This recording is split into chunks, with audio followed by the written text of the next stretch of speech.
So is he avoiding me or is he really busy? Why do men always say they're so busy when it's actually them just pulling away from a relationship? And we're going to dive into why men pull away once a relationship begins. Now, I think it's really important to identify the two types of men actively dating. In my three men of okay, first off, I just want to share with you I have three types of men who are actively dating, but I'm going to talk about the fact that there are users, spenders, and grower builders. So just hold that for thought. But the user and spenders are a little different than the grower and builders. And let me identify this. The users and spenders, those are men seeking connection. They are seeking a connection for themselves. The grower and builders are seeking commitment. So I'm just going off on a little tangent from my normal content where there are people that seek connection and then there are people that seek commitment. Okay. Now, within the connection category, there are those men that seek short term connection or those that seek longer term connection. But longer term could just be a few weeks, a few months, maybe even a few years, but they're not really capable of diving into commitment. So what's the difference between a man seeking a commitment versus the man seeking connection? See, here's the thing. A man seeking a commitment is very crystal clear on who he wants in his life.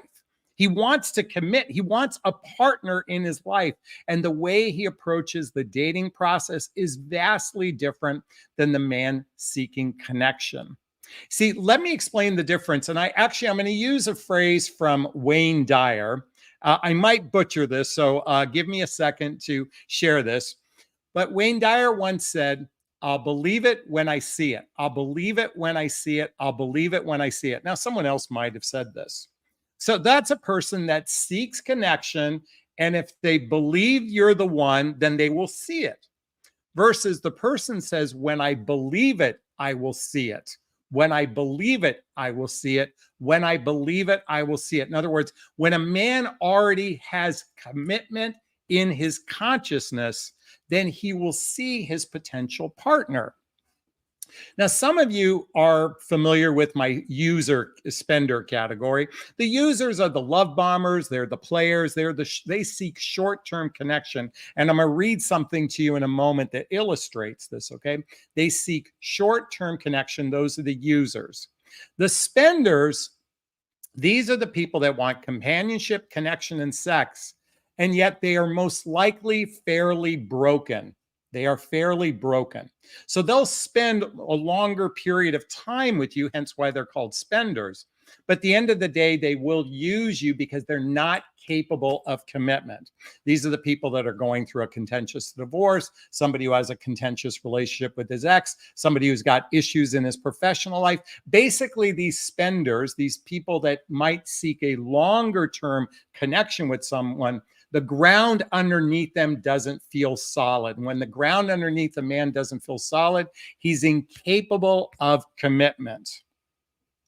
So this leans, okay, and by the way, of those men who seek commitment, those spenders, 80% of them will pull away, claiming that they are busy because busy is a really a fair excuse. I'm busy with work. I'm busy with my children. I've got other activities going on in my life, and I can't devote the amount of time I wish to devote to you because I'm busy. Okay. Here's the bottom line. Okay. When a man is ready for commitment and he has chosen to pursue you from a commitment category, he's chosen to pursue you from a commitment category, he's never too busy to see you. He puts you as equal importance as all the other things in his life. He puts you in equal importance of all the other things in his life. See, a man who's ready for commitment and he's pursuing you with the intent of exploring something serious, he won't use the excuse, I'm busy. If he doesn't believe you're the one, here's what he'll say. He might say something along these lines. I really appreciate the time we've gotten to know each other. I just don't feel fully aligned with you from a long-term perspective. And it's not fair to you to continue a relationship if I don't feel like we have a long-term potential. Now, some of you might argue that he's wrong.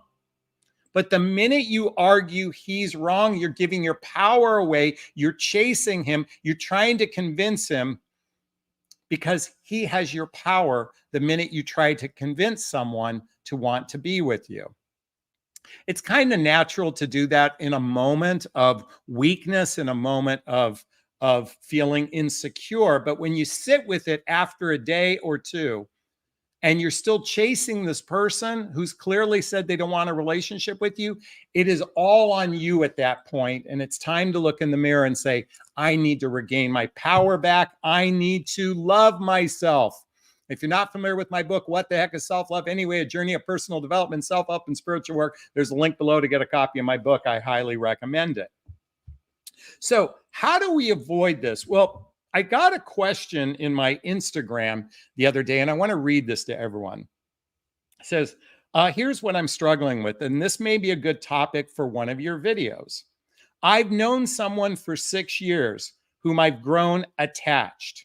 Most people use dating apps to meet women to love and then get off the dating apps. This guy views women as transactional. He's not emotionally evolved. And he uses Bumble for a decade or longer to get off, literally. Like a predictor, I think she meant predator, having one meaningless round of tennis to bed and discard and most end in hateful words because he's a real Casanova. He's perfected his craft. The fact was an error on my part, and then the length of years was a result of many years with no communication. So I guess she still has a connection with this. This broken soul is not introspective nor evolved, and certainly not my match.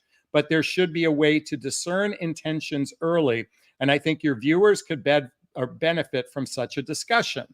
Okay, this leads into the difference between those guys seeking connection and those that seek commitment. Guys like him, they want to bed you very quickly. They will rarely ever wait past 3 dates to have physical sex with you. So in this particular case, most likely he gets them in bed very quickly and then he's gone. Okay, so how can you avoid this?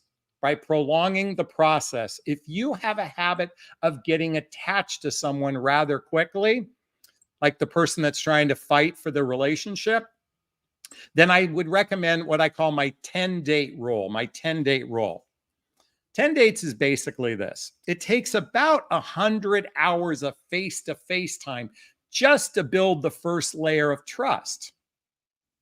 In addition, most men who are in it for the short run are usually gone by the 4th, 5th, or 6th date if they haven't had sex with you.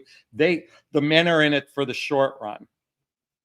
The 10-date rule basically says that you operate with the following. You apply radical honesty, laying your cards on the table, and you establish the rules of engagement. In other words, you are crystal clear with what you seek in a relationship.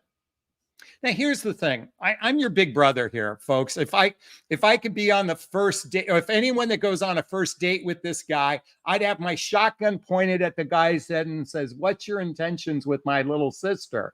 In other words, there's no consequence for a guy like this. And I'm a little saddened to hear that she's rather attached to this guy because he sounds like he's pretty disrespectful to women. So I don't know if you'd want to be friends with somebody who's disrespectful to women. That's just my observation. So to dive into this a little bit deeper,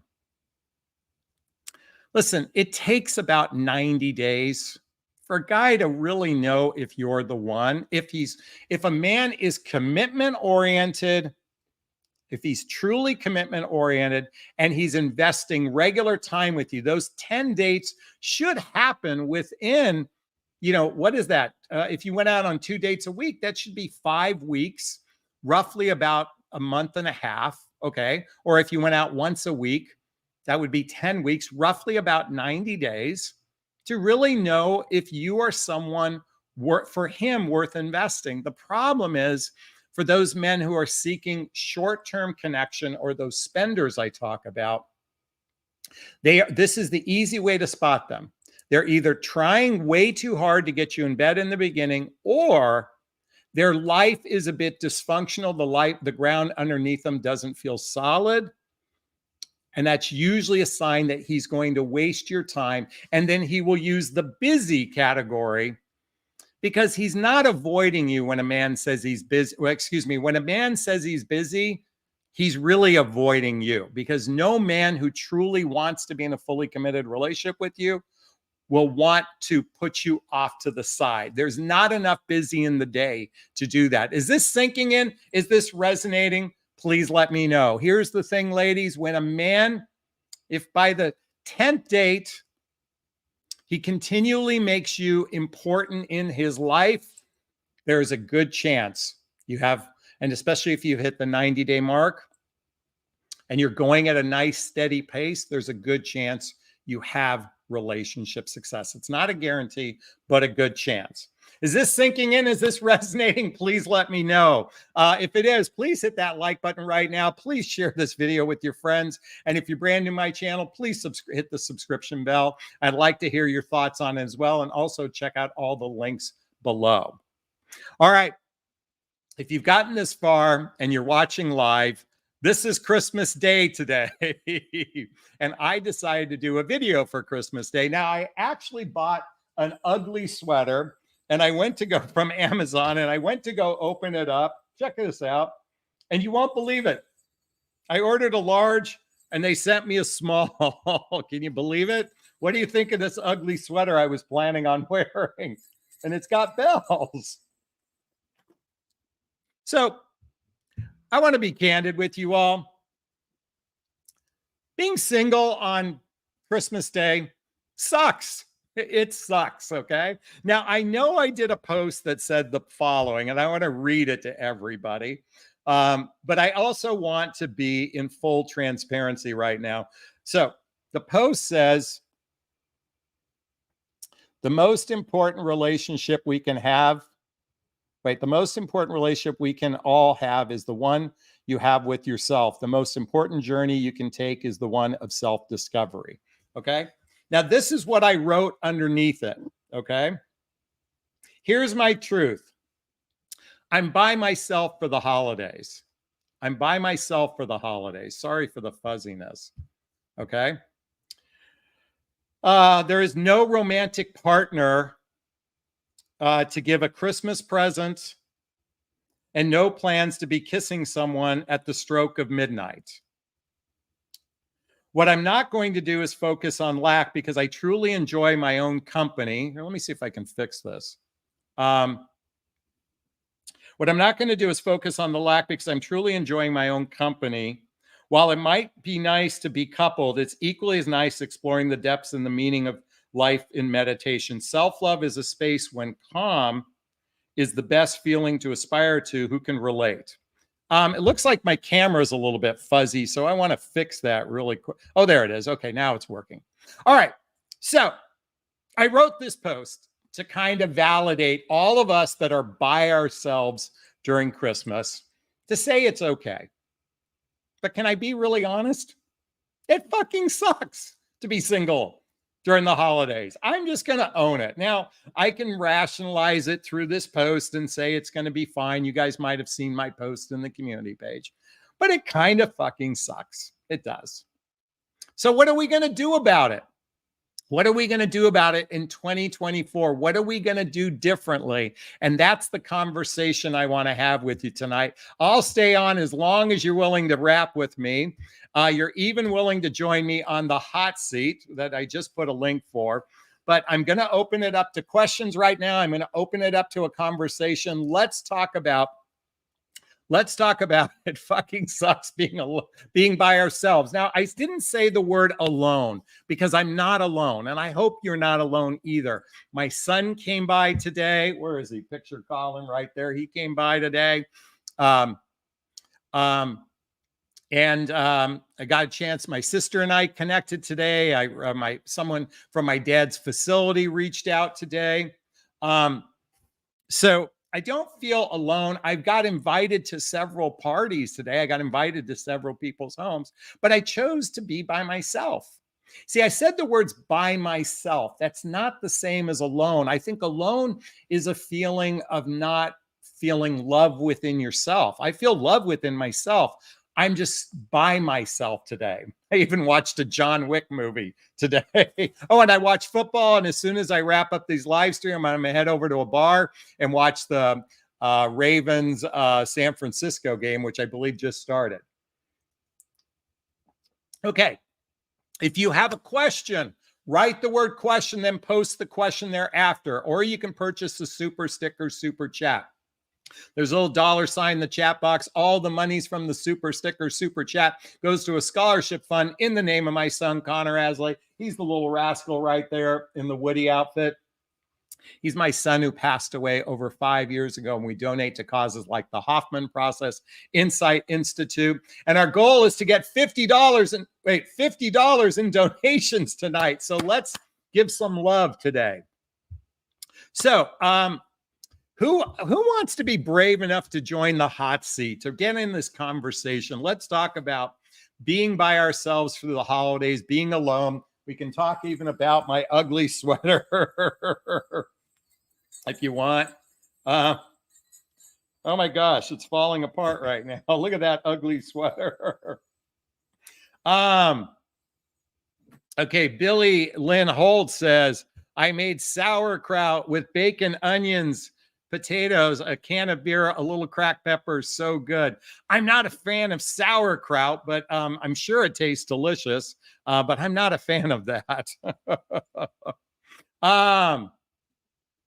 One of our Facebook members, by the way, if you want to have direct access to me on a regular basis, check out my group called Midlife Love Mastery.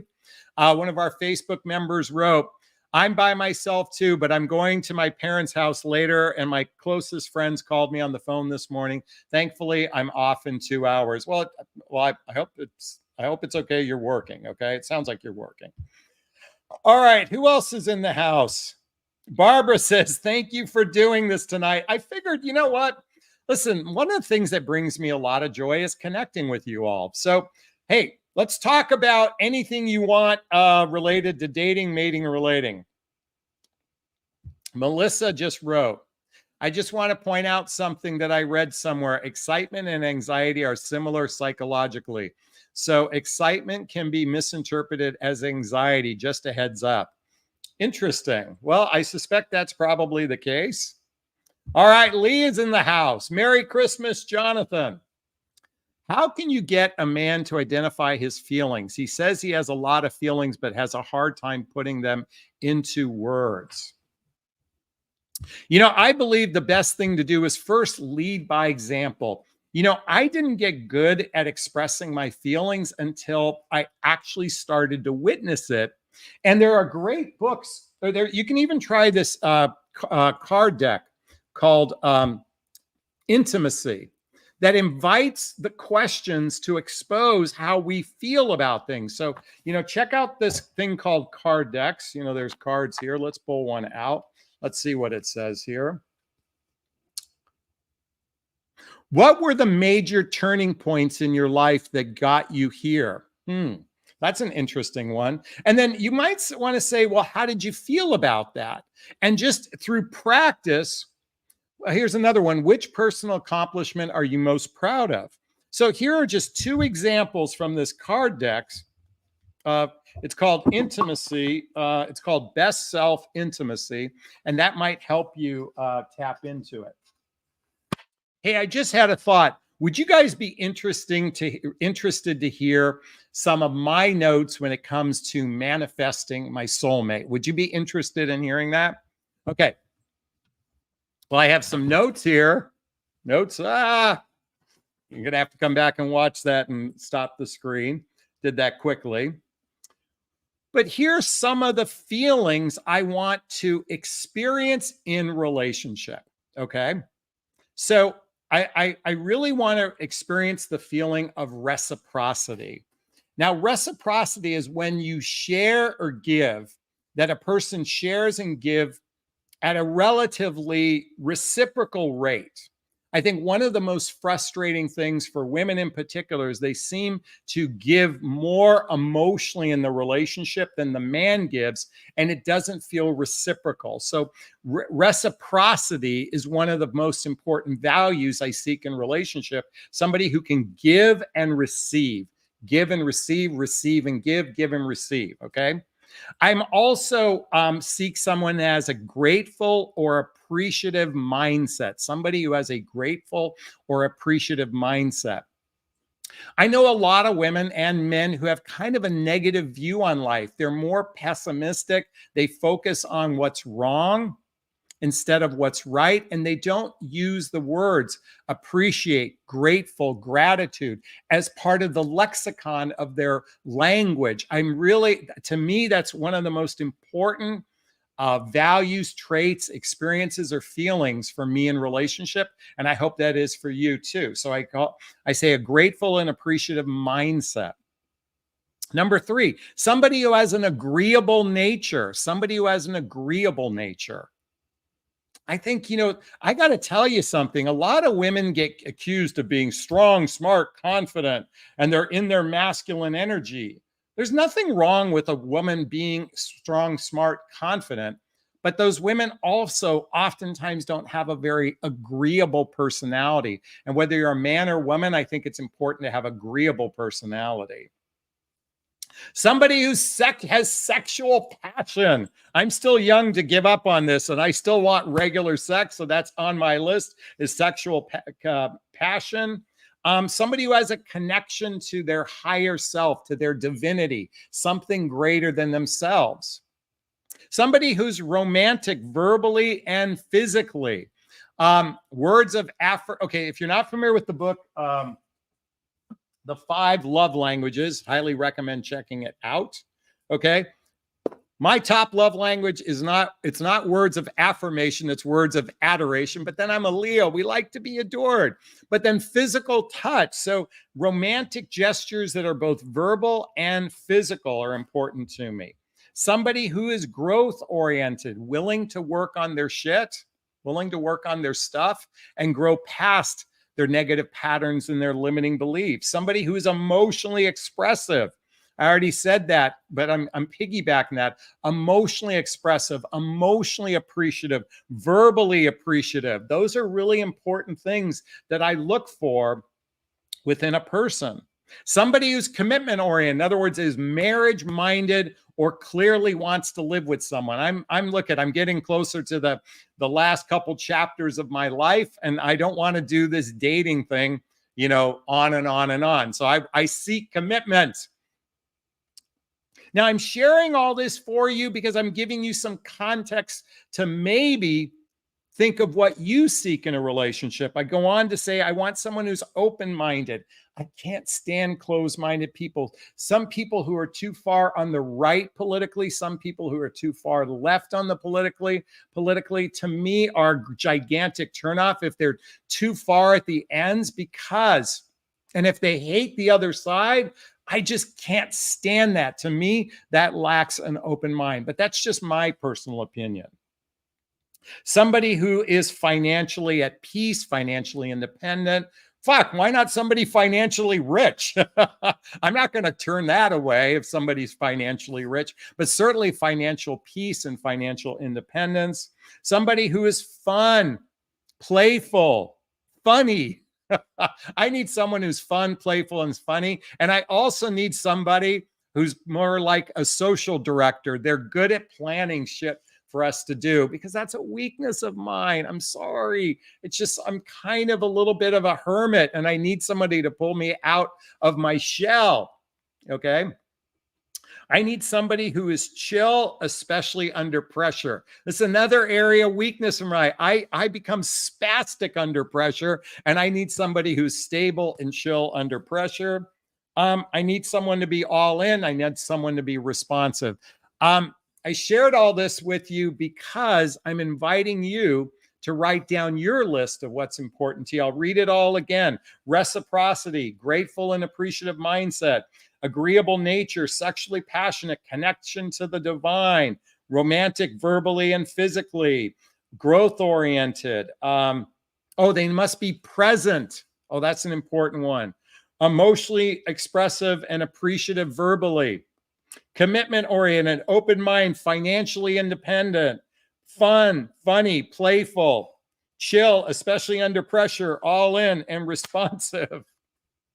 Can any of you relate to what I just shared? If you did, I want to read something to you. These are my intentions for 2024. My intention is to be reciting my dating vows with someone special. If you're not familiar with my dating vows, check out the link below to get a copy of my dating vows. But I want to read you a couple paragraphs. This might invite you to maybe even reach out and do some coaching with me. And it goes like this. Our mutual physical attraction for one another feels stimulating and passionate, including verbally expressing this attraction towards one another, which includes regular practice of flirting with one another through words of affirmation and adoration, physical touch, and quality time, which feels sensational. How does that sound to you? What does that feel like to hear that? The communication between us feels liberating, and more importantly, it feels respectful and balanced. We mutually feel seen, heard, and understood. We experience a deep sense of intimacy while choosing authenticity and transparency as our daily practice, which feels safe. We feel mutual comfort and ease when we're together, which feels grounding. And I want to give Margaret some props for giving us a $30 super sticker. That means we're only $20 away from our goal tonight. By the way, if anyone wants to join my hot seat, join the hot seat while I'm sharing my affirmation, if you will. We love talking and hearing about our passions to one another at a balanced rate, and we listen to each other with respect and presence that fills each other up. We are truly cherished when we speak to each other. We seem to like the same things in life. At the same time, we appreciate and learning new things from one another, and we devote regular time to nurturing the relationship from a conscious place that feels grounding. Folks, I invite you to envision what this relationship looks like. This is one of the things we do in my private coaching. I call it a love mantra, and I just shared with you. My love mantra, by the way, is 2 pages long. Look at this. And by the way, they are simply what I want to feel in relationship. It is simply what I want to feel in a relationship. It's not how tall she is or how much she weighs or what she looks like. It's just the feelings of what you want to experience. I invite you to write down the qualities you want to experience and then commensurately write down the feelings you want to experience in relationship as well. Hey, who wants to join the hot seat tonight? Come on, this is Christmas. I'd like to have some fun. Cecilia just posted a question. I keep showing him feelings through voice messages and written. He only reaches out when I got married and got my passport. He wanted me to divorce and marry someone. What's my role? I'm a little bit confused. Are you married to somebody else and you have feelings for somebody else? That's very confusing to me. And I don't even want to entertain that. Sharon wrote down, holy cow, that's a hell of a list. Sometimes, Jonathan, you get what you need. You get what you need, not what you want. I think, these are all the needs I have in relationship. I don't think what I'm asking for is, would I want the opposite of any of these needs? I don't want somebody who's not emotionally expressive. I don't want the opposite of any of these needs. If they're flat when it comes to emotionally expressive, well, then that's not good either. If they're dirt poor, broke, and in debt, I don't know if I want to take on someone else's financial burden. I don't think so. I don't want someone who's closed-minded. I really don't want someone that doesn't have a connection to the divine in their higher self. I certainly don't want someone who isn't growth oriented, because this is everything I just listed is who I am. See, what I'm seeking is my watermark. I'm only seeking to meet somebody who already meets me where I'm at. So I don't see that as asking for too much. Vivian writes, Jonathan, don't you have to be those qualities that I'd like to think I am all the qualities I listed there, except for two things. I'm not the best social director, and I'm not the best under pressure. Okay. Now I'm aware of this and I'm working on it. I'm hoping to meet someone who has some strengths in some areas and I have strengths in other areas. See, that's the other thing. We bring our own strengths to the relationship. So I think I bring high emotional IQ. I think I bring expressiveness. I think I bring full commitment, but I want somebody who's going to meet me in those places as well. So maybe she's got some strengths in some areas of her life and I have strengths in other areas of my life. And Kathy says he's anxious. Yeah, well, I'd like to think I'm a healed anxious attacher. And if you're not familiar with love attachment style, I highly recommend you read the book Wired for Love by Dr. Stan Tatkin. Also, I highly recommend reading Thesis book, Learning Love, Thais Gibson's book, Learning to Love, and they're all links below. All right. Who wants to join the hot seat? Oh, Kathy says, I'm anxious. Okay. And Margaret says, no, you are not asking for too much. We all have some shortcomings. Exactly. I think we all do. So, who wants to, come on, it's Christmas. Somebody get on the hot seat. When I say hot seat, let's have a conversation. Gigi says, you are all those qualities. Don't compromise on what you want. She's out there and she will appear. I do believe in the power of manifesting. I do believe in the power of law of attraction. I believe if we emulate what we desire by doing it from the inside out, if I think we do it from the inside out, we have a greater chance of achieving what we seek. Okay, Karen says something. Let's see what she just said. I do not have debt. My problem is accepting my physical disabilities and finding a man who accepts them too. I can understand, that's a real challenge today. As we age, can we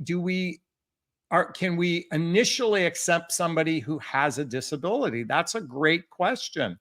It takes a very special person to first accept it. In addition, it takes time to build trust. So our current dating environment makes it very difficult because when you're meeting total strangers, you don't get to know them from the heart. So I can understand why that can be incredibly challenging and why it might be difficult accepting someone who's a total stranger to also appreciate and accept you for who you are. And that's just kind of I would say do volunteering events to meet people where you can meet people over a longer period of time who can actually grow to appreciate who you are as a person versus our real cold way of meeting through the online dating methodology that we currently have. All right. Lucky Star says, why not challenge yourself and try to do things you don't like to do? Is it difficult in the beginning and it gets easier? I have done a number of new things in my life recently. So yes, I'm pushing myself beyond my comfort zone, but I'm still, you get to a certain age and boy, it is harder, like the older you get, the more grooved you are, the more you groove your life, So I'm working on it. I am definitely working on it. I did a number of things differently since Marie moved out that I hadn't done in the past. So thank you for that. Asking that. Okay, Jonathan, isn't the foundation of our healthy relationship with others based on how well we've worked on a connection relationship with ourselves primarily? Exactly. The relationship you have with yourself is going to most likely dictate the relationship you have with others. Great question. Karen says, I tell them up front I am disabled. I think that's very admirable to do that. and just recognize that when you're meeting a total stranger, it's hard to accept that. I think ladies would feel the same way. You know, if a man was disabled, I would say 9 out of 10 times they're going to be rejected. That's just kind of the nature of the beast of, you know, meeting strangers. Again, when you're meeting a total stranger.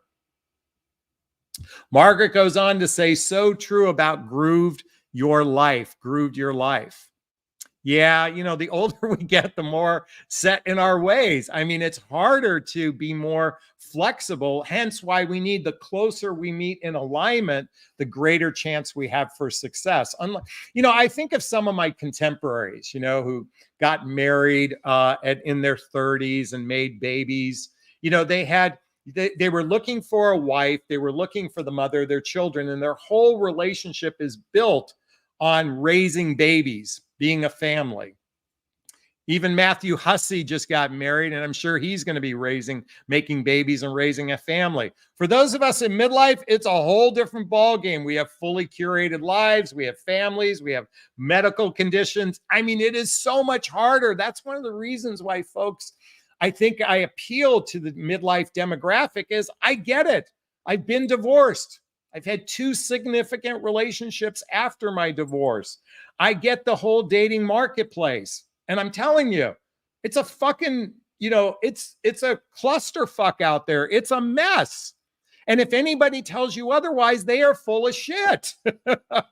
And I speak from personal experience. It is not easy, but the most important journey you have, coming back to that post, is the journey you have with yourself. This is why I'm such a big advocate for loving on yourself and healing your childhood wounds and traumas.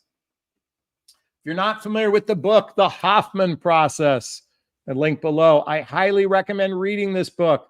This is a great book to heal your childhood wounds and adult traumas so you don't fall into the pattern of giving your power away to a man who's going to be really busy and avoid you, like the title says. All right, She Speaks. What kind of man sabotages your first holiday together on day one? He gifted me his true colors, angry, and I left without a word. Well, I'm sorry to hear you experience that. A broken man, an emotionally constipated a man who's not capable of commitment. He was a man who only wanted connection, and the minute it became more than he could emotionally like, by the way, most men's capacity to emotionally meet someone is predicated by how solid the ground underneath them is, both in their physical, logistical, emotional, and spiritual world. So that's the kind of man that did that to you. And I'm sorry that happened to you. That really sucks. Kathy goes on to say, I was just seeing this guy. Now he's acting weird. I'm a confident woman. I do a lot of meditation on myself. He is him and I am me. He is now mirroring me with his own insecurities. He's mirroring me with his own insecurities, saying I'm insecure. Yeah, it just sounds like he's like an emotionally wounded guy that doesn't have a capacity to lean into a deeper relationship. I'm sorry you're experiencing that, Kelly, but thank you for sharing. All right, let's keep going. Melissa. By the way, folks, if you have a question, write the word question and post the question thereafter. Come on, our goal is to get $50 tonight. We need $20 more to get there, so let's send some love. Okay, Melissa says, how does your intuition and spiritual development help us with uncovering attractions to bringing compatible partners in our lives? It would be great if you would touch on this topic and mention. How does our intuition and spiritual development help us uncover attractions? Well, I think our spiritual barometer helps us recognize when we're feeling aligned with another person or misaligned. I think your intuition kind of tells you. So the tricky part is our ego wants to be loved. Okay, our ego wants to be loved. Our spirit doesn't need love from someone else. So if someone is excessively giving you love and you're deficient in love, your ego is going to be accepting that and your intuition isn't going to be involved. When you are spiritually aligned with yourself and you are aligned with your intuition, I highly recommend reading the book Gary Zukav's book called Spiritual Partnership, A Journey Through Authentic Power. When you've tapped into your authentic power, folks, my relationship with Marie ended 5.5 months ago. I haven't gone on any date because I'm allowing my intuition, my center, to really drive the bus right now. And by the way, I fully believe I'm going to be candid with you all. Maybe I'm a little bit, I only need to go on one date. That's it, one date. And what I mean to say is I only need to meet one more woman in my life to go the distance. Now, is it a guarantee? No, but I am trusting my inner guide to do the work for me. I don't believe in, listen, I know a lot of dating coaches will tell you go on one date a week, just keep going out on date after date after date after date after date. That is fucking exhausting. Oh my God, that is so fucking exhausting to go out with one person after another. That's simply like a telemarketer going, let's get the phone book out. Let's dial this phone number. Let's dial this phone number. Let's dial this phone number. Let's dial this phone number. Let's dial this phone number. This is a lot of my contemporaries are recommending date after date after date. I want to get you so attuned to knowing who you really are, who's really compatible with you, who's really right for you. And if you need some support with that, schedule a discovery call with me. I'm here to encourage less dating and more tapping into your authentic power. Gary Zukav, The Journey to Authentic Power. Is this sinking in? Please let me know. Virginia says, I need someone who wants to travel with me. Okay, Virginia, if a genie said, I will give you a man that's communicative, expressive, kind, commitment-oriented, and the only thing he doesn't, and he's handsome, and you guys have great sex, but the one thing he can't do is travel, will you pass that guy up? I think we should let go of some of those trivial things for the more important things. That's just anyway how I feel. Kathy says, I feel the same way, Jonathan. I'm ready to meet the one. Billy Holt, communication is everything. Sadly, most humans are very poor at communication. Ladies, you are no fucking picnic at communication either. Just because you say the words communication and just because you have a propensity to vomit emotions and feelings, most of you do a poor job. I highly recommend reading the book Nonviolent Communication by Marshall Rosenberg. If you want to be seen, heard, and understood. And by the way, guys should be, everything I say is, by the way, I'm an equal opportunity judger of bad behavior. Men are just as bad. Women are just as bad. You guys are all just as bad at this shit. Don't think otherwise. Hey, I want to give Vivian props for the $4 super sticker. That means we collected $34 tonight. That means we're $16 away. I'd love some more love. Kathy said, would you pass up a woman if she has an anxiety? Well, I think there are two types of people that have anxieties that rear up on occasion. And then I think of people who live in anxiety. If someone who's constant state of anxiety, it probably would fuck with my chi. I'm just being candid with you. I don't know. But if someone's in a constant state of anxiety, they probably need to do a more personal development work, I suspect. Okay. But if it's a mild case of anxiety, anxiousness on occasion, I mean, I'm no different. Although according to Thais Gibson, she says, I'm better suited with somebody who's a fearful avoid, a secure attachment style with a little bit of fearful avoidant than being anxious. Okay, but that's what I've been told. If you want to join on the hot seat, I just posted a link in the chat box. Kelly says, when a man truly wanted you, you wouldn't need to chase. Exactly. You don't, by the way, two people that want each other don't need to chase each other. Let me say that again. Two people who want each other don't need to chase each other. I mean, that's just as easy as it comes. Billy says, I know I'm bad. I'm a writer. not a talker. I think guys don't understand that. I guess I'm not easy. You know, it's interesting. I met a woman who wrote these beautiful emails to me, And then we were together. She was silent. And I mean, it was like boring as fuck to be with her. I got to be candid with you. She wrote these beautiful emails. And then I was like trying to get her to communicate. And it was like, I realized we were a complete mismatch. I think she'd be better served with a guy. I think they'd be better served in a text. She's better served with a guy who's not verbally expressive like me. And she's probably better to be with a guy who's a texter. That's not who I am. But when you shared that, Billy, it made me think of that. So,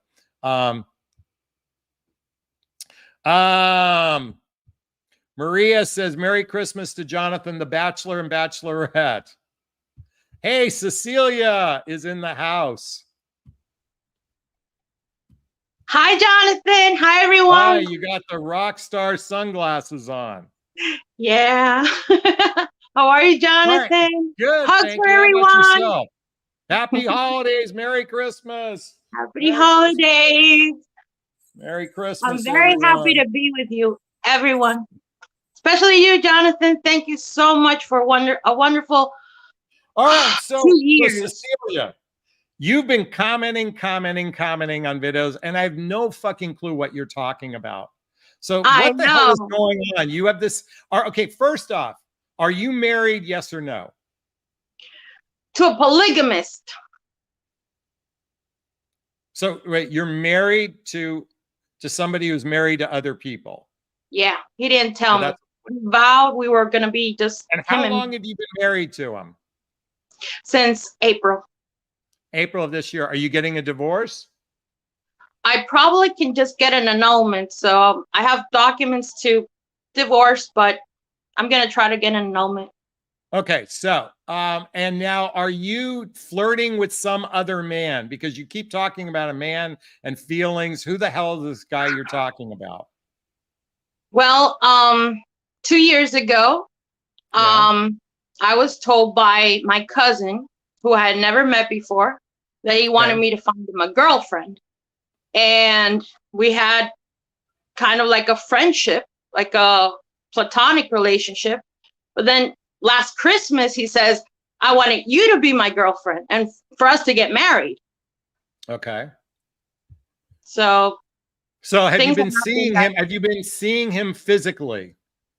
No. Okay. Have you had sex with him? No. So do you communicate via text messaging? One-sidedly. What does that mean, one-sidedly? The last time he communicated with me was last month, and it was just a cold and dry communication about a transaction that we were having for a kitchen that he wanted me to save money up for him to make a kitchen or remodel a kitchen at my home. Okay. So it was just about that. All right. So why do you follow my channel, and what's your question for me? Well, he and I have had a lot of feelings for each other, sexual, of course, but when it comes to communicating, it's almost felt like he's been lying to me. And you can't tell when he lies or tells the truth. So when I listen to your channel, it helps me to kind of understand where I just don't have to go through too far into my feelings with him. Okay. So do you love him? Yes or no? Yes, very much. Okay. So are you ready for some tough love? Yeah. I mean, are you sure? This is Christmas. You know, I'm going to be the Grinch for a moment. Oh, I have a very, very strong inner critic. So I'm fine. Okay. You have a strong inner critic, but you have thick skin. No, I don't have thick skin. I like to make, I'm a composer. I'm a scientist too, but it's thick okay. Skin just means that you're going to handle the criticism I'm going to give you. So first off, you are in what's known as artificial intimacy with this man. You haven't physically met him, connected with him. So when you say you have all these feelings, these are false feelings because they're not based on any real time spent together. as I say Yeah, repeatedly. It we did. takes about a At first, last year we did spend a lot of time together, but last only year. last year. Last year was 365 days ago. When last year? Because you just said okay, so you got married in April to somebody. Oh, no. I'm not thinking about my ex-husband. Not anymore. Wait. You just told me you're married. Yeah. You said you got married in April and you're still married. It was not a conventional marriage. We never met in person. I'm gonna have an annulled, preferably, if not divorced. Okay, so wait. You see, okay, let me be clear here. Yeah. Wait, Gigi the feelings said, are for my cousin. the world would be a boring place without her. Okay, so let me be clear. Yeah. You married a man that you never met? Yeah, we had communication. Wait. Is he in prison? No, Okay. he's a worker. Okay, so where does he live? Well, right now he lives in Dubai. I don't Okay. want anything to do with him, though. Okay, so how did you two physically get married? Oh, we went to I used distantmarriage.com, and we had our ceremony. Yeah, it was nice. Oh my God, this is news to me. Oh my God. Yeah. Okay, so when was the last time you got laid? That was like 4 years ago with my a boyfriend that I had, and we were gonna live together, but we didn't. We lived at I'm sorry, but sometimes you just can't make this shit up. I mean, you need to be on a reality show, really. You know what? I can't give you conventional advice because what you're doing is most likely there is an emotional wound within you that makes you gravitate to relationships that are really almost fantasy type relationships. And so I highly recommend that you see a psychologist, a psychiatrist, a therapist, and really work on your stuff, because I suspect you are really just living most likely in some sort of delusional state because of your choice. This is purely based on the choices and the way you've communicated in previous messages. I'm not saying this, I'm not a professional, mental health professional, but I would say, I'm going to say everybody else would most likely agree with me. You highly need to seek somebody for professional care because of your choices. But then again, you know what? Who am I to say you can't live in a delusion? Okay. That's the thing. I'm only giving you the advice I would give somebody I know. But who am I to judge your choices? So I'm not here to judge it, but I'm here to say you're going down rabbit holes that aren't going anywhere. Okay. I like that. The 3 of my deepest relationships were people that had bipolar, schizophrenia, and some other type of delusion. So let me ask you a question. What's the definition of insanity? Doing things over and over again and thinking it's going to change. No, doing the same thing over and over again. So you literally said, I have a habit of choosing bipolar, schizophrenic, this, that. So maybe make new choices and maybe have maybe date face to face for a while so you can determine this stuff a lot sooner rather than later. That's a thing. It's just that since I still have feelings for my cousin, I'm thinking of just letting things pass.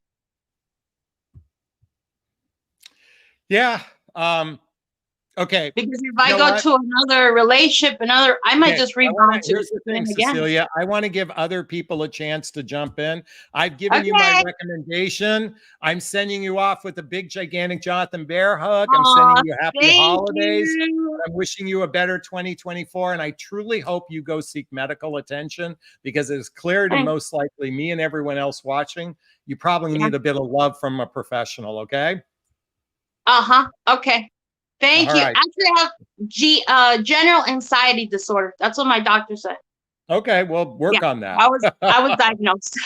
I was diagnosed with general anxiety disorder. Well, you know, Cecilia's been following me for quite some time. She posts comments on a regular basis.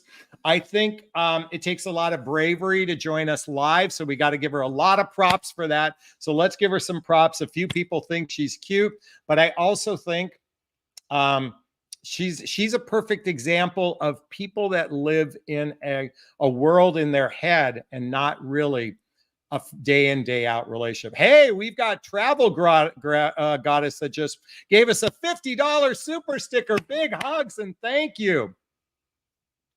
So she says, I'm being intentional with my dating practice for the first time at age 58. I ended a date in 10 minutes last week, and I'm going on one date a week until I meet the right guy. Thanks for your coaching call. You're very welcome. Oh, my pleasure. Big hugs to you. I'm so grateful I've been able to be a support person in your life. And thanks for that $50. We appreciate the love.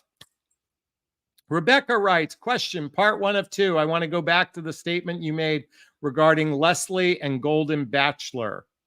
I thought you said she should not be talking about her past relationships negative. Okay, let me see the next part 2. Okay. There's not a part 2 yet, but I'll wait for that. You know, maybe the TV, the ABC hyper focused on it, but she talked about, here's the thing. If you continually say you've been hurt and it's an ongoing narrative, that means you haven't healed from it. You can simply say, hey, I was hurt once, I've healed from it. She talked about it incessantly on the show. Oh, well, it wasn't it was Leslie. I just thought that was a big turnoff to me. If you're talking about your hurt incessantly, I think it's okay to say, hey, I was hurt in my past relationship. I've grown and I've healed from it. I moved on. But I bet you we could accumulate multiple comments that she made about that, and that's just a turnoff. Does anyone agree with me on that? If someone talks negatively about their past and they've been hurt, they sound like a victim. I'm not saying she is a victim or isn't a victim. I'm just saying it sounded too victim-y, and it was a turnoff to me. And she talked about it quite a bit. Oh, here's Rebecca's part 2. I'm thinking she was being honest and open to him about her previous relationship. He shared his, so she revealed hers. Okay, there's a difference but here's the difference. Instead of saying I had a relationship that didn't work out, the person wasn't a right fit for me. Okay, that's sharing your past relationship. I have a habit of getting hurt. I've been hurt a lot. I've been hurt a lot. I've been hurt a lot. I've been hurt a lot. You don't need to talk about what you experience. You just need to say, I had a relationship. It didn't work out for either one of us. I grew from the experience. And that's all you need to say. That's my suggestion. But she was being honest and transparent, but it sounds like she's still in her wound. See, when someone is still in their wound and they haven't healed it, it makes it very difficult for them to open up to someone new. So that's just my interpretation. But how can it sound good? Well, you know, have none of you know, okay, have you all noticed that, okay, in the book Conscious Uncoupling, okay, I highly recommend this book by Catherine Woodward Thomas. You don't need to say that you were, okay, you could say, hey, I had an experience that I didn't appreciate, okay? I had an experience I didn't appreciate. I was in a relationship with someone who couldn't fully commit or couldn't fully engage in the relationship. And because of that, I ended the relationship, okay?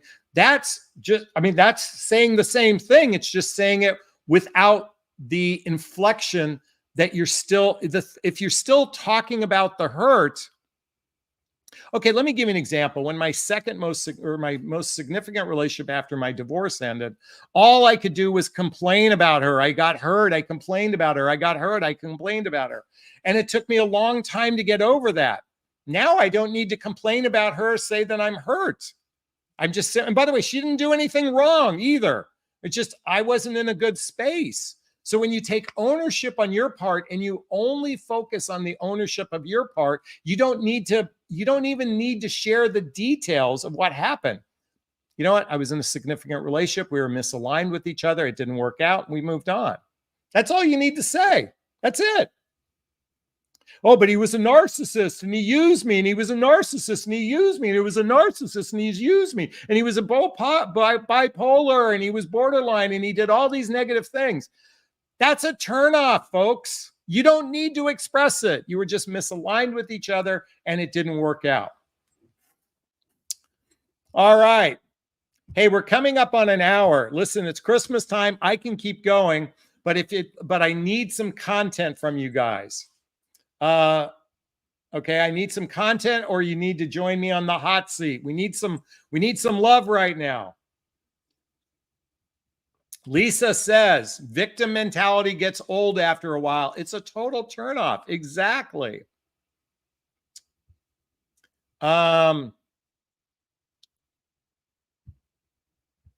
Question, is there any difference between fawning as a trauma response and a healthy expression of affection in intimate relationship when you're actively working on healing? Hey, Google, what does the term fawning mean? Here's the definition of fawning: displaying exaggerated flattery or affection, obsequious. Okay, so I wanted to, just for those that aren't familiar with the word. So is there a difference between as a trauma response? You know, I think I think in a healthy relationship, there's a good balance of communication with one another. It's not excessive. When it becomes excessive, it's usually a lack within you. Now that's okay if you're aware of it and you acknowledge it and you can temper yourself. You see, if you can temper yourself, then you're probably in a good space, okay? But if you can't temper yourself, if you don't have self-discipline, then it's chances are you need more work, okay? That would be my indication on that. By the way, what is the hot seat? Powerpuff Piggy says, what is the hot seat? This is to join me live, okay? Okay. Fawning was an automatic reaction. Powerpuff Piggy says, fawning was an automatic reaction. I'm getting better and better all the time. Okay, then you're working on it. And as Margaret says, emotional regulation. The more you work on yourself, the less you need to be doing that as a trauma response because you're healing the trauma. But I think it's kind of like the tipping of the scales. If the scale is too much, then you probably need to back off, and the scale is about right, then you're probably okay, especially if you communicate with your partner as well.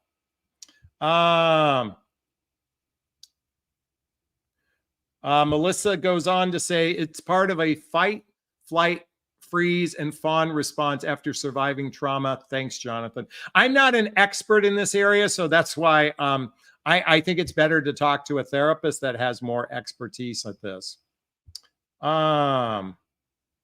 Penelope says, please don't stop. Well, folks, we need some content here. I need some really good, rich content so we can talk. Otherwise, I'm already peaked out. All right, Elizabeth's in the house. Sorry, I saw you posted earlier, Elizabeth. Now we'll cover what you said. A guy I met suggested sexually on the phone. Wait. A guy I met gets suggestive sexually on the phone, and I laugh along with it, but is this misleading? Where should we meet for a second date? He came to my house party, meet and greet. Well, and most likely he's physically attracted to you and he's focused on the sex. The question is, are you guys having deeper conversations with each other? Are you asking them the radically honest questions to determine alignment?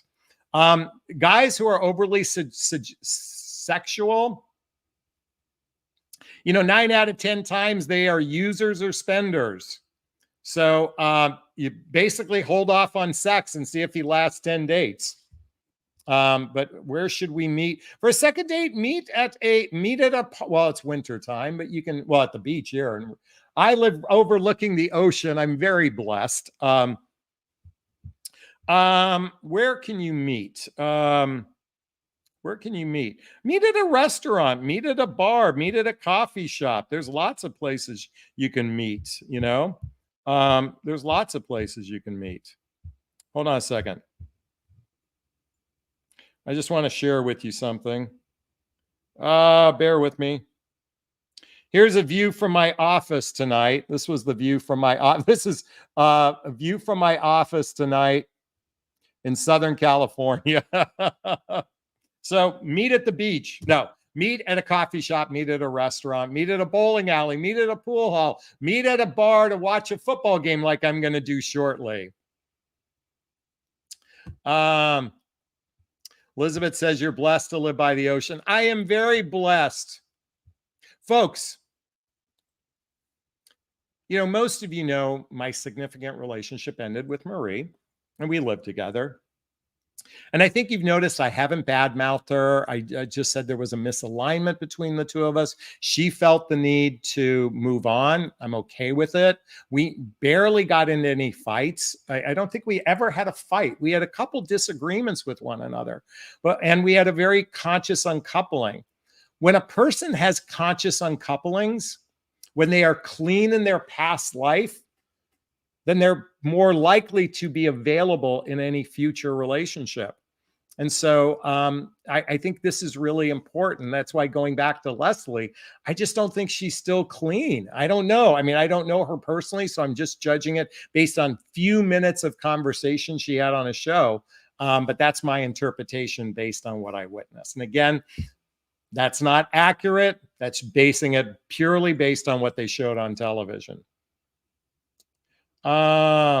Maria says, meet at your house and invite all your friends. I like that idea. Great idea, Maria, excuse me. Wait, first off, Magla. Oh, wait, hold on. I just want to give you a huge hug, Jonathan. Thank you so much, Margaret. I appreciate that. All right. Magda, what does it mean when the man says need a break and deeper conversations during Christmas time? We talk 1 month and we are exclusive. It just means he doesn't want to talk to you during the holidays. It's too emotional.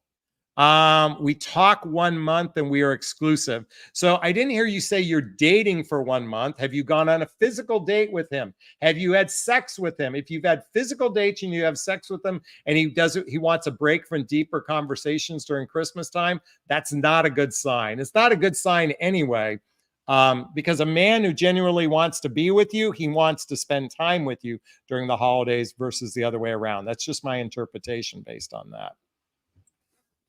One of our Facebook members says, in your own experience, what do you think most important area of your life to work on in order to attract and meet a great partner?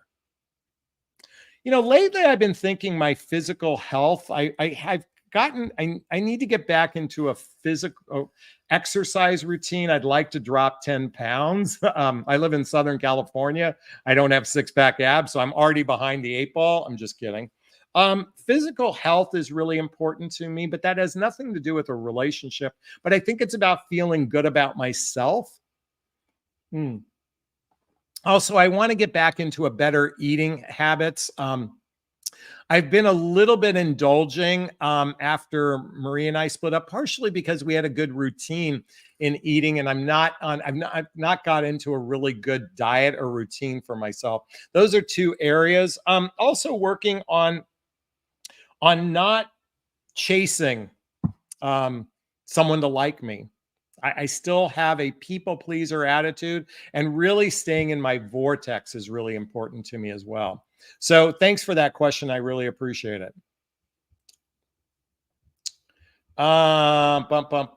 Melissa Jackson says, great tips. Look up info about runner and chaser dynamics on the net. It's about the push, pull, avoidant, anxious attachment dynamic. Believe me, I'm quite familiar with that. Kathy's in the house.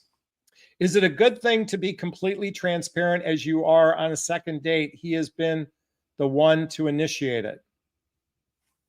Well, I don't believe that you divulge your entire life on a second date, but I think if it's material to the relationship, I think it's important to be continually transparent. If it's material to another human being and you guys are exploring a relationship together, then it requires being more transparent.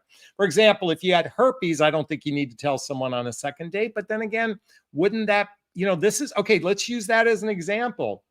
Would you rather want to know 5 minutes before you have sex with someone they have herpes, or would you want to know it before you go out with them? I mean, those are tricky subjects to want to know about, right? So when should you be transparent? If it's material to a relationship with someone, I think it's important to be transparent. I'm online dating and have a few men asking to meet me. I'd like to meet 4 of them, but can't meet all of them in 1 week. How do you explain that to the men? I'm a big believer of only talking to one person at a time and dating one person at a time. That's just me. I just don't have the bandwidth. Now, that's if they are physically wanting to meet you, then meet one of them. Say, hey, I'm tied up for a couple days. Meet that person, then meet the next person. You have to decide that for yourself. I can't really tell you how to manage your time. But what you say to them, just say, I'm not available until a couple days. And by the way, usually when a woman tells me that usually tells me she's flirting with other men, and I lose interest in the process. Because I'm only devoting myself to one person at a time. That's just the way I operate. I just feel like it's cleaner, it's healthier for me. But everybody's got to do what's right for them. How do you deal with triggers in a relationship? How do you tell your partner? You buy this book. Where's the book? You buy the book, Nonviolent Communication.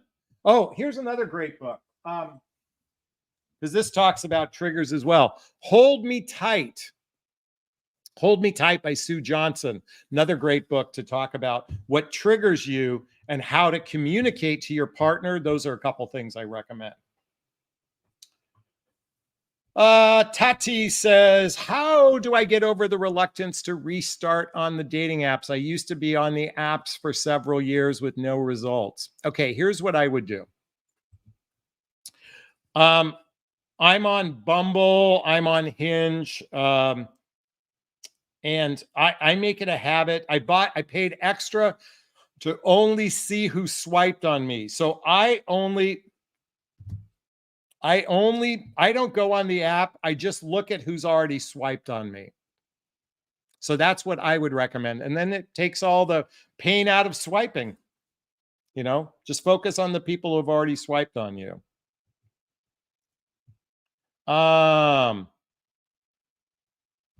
Lulu says, I have been on and off with a guy who I met over 2 years ago. He always want to come and see me after work, but I don't like last minute things. He said, don't worry about your looks. Okay, thanks for sharing that with us. Appreciate it. Rebecca's back in the house. Maybe consider personal. Did you ever consider doing the sign thing on the beach like your son did to meet people?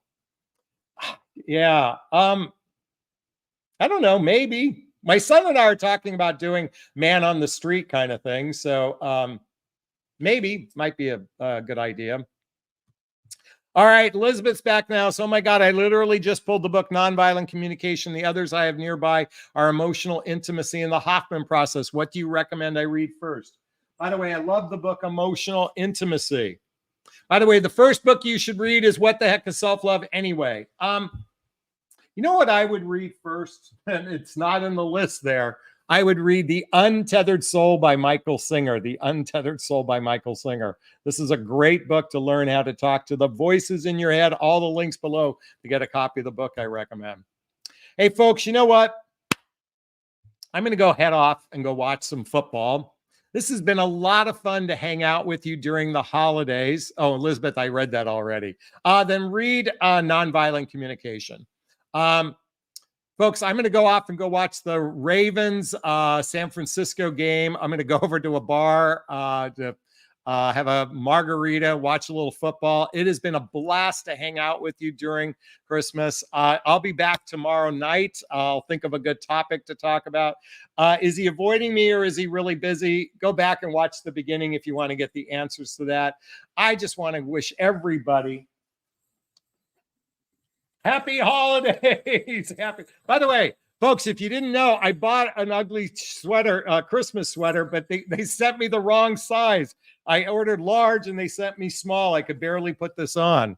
So I hope you found value in our conversation tonight. If you did, please post a comment below. I'd like to hear your thoughts. If you did, please hit that like button. Please share this video. Please subscribe to my channel and hit that notification bell so you can be notified of new videos. I'm going to, oh, by the way, yes, it sucks. The Chiefs lost today. I'm like, what the heck happened to them? Not that the Raiders played great. The Chiefs just gave the game away. And I didn't see what happened to the Eagles. Wait a minute. Let me just see what happened to the Eagles. Did they win or lose? Oh, they won. Okay.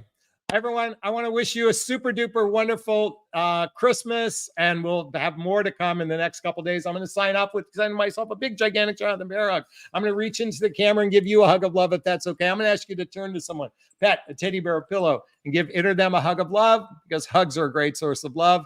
And let's face it, we could all use more love in our lives. I want to thank Rebecca and Vivian and Amanda and Holly and Sandy and Melissa and Kathy and Margaret and JT and Lindsay and Melissa and Elizabeth and Barbara and Karen and Marcy and Cecilia. Thanks for being on. Billy Lynn Holt, Lulu, Rita. Let's see who else. JT, Lindsay, everyone. Big hugs. Thanks for being on. Take care. Have a great, wonderful, fantastic evening. This has been a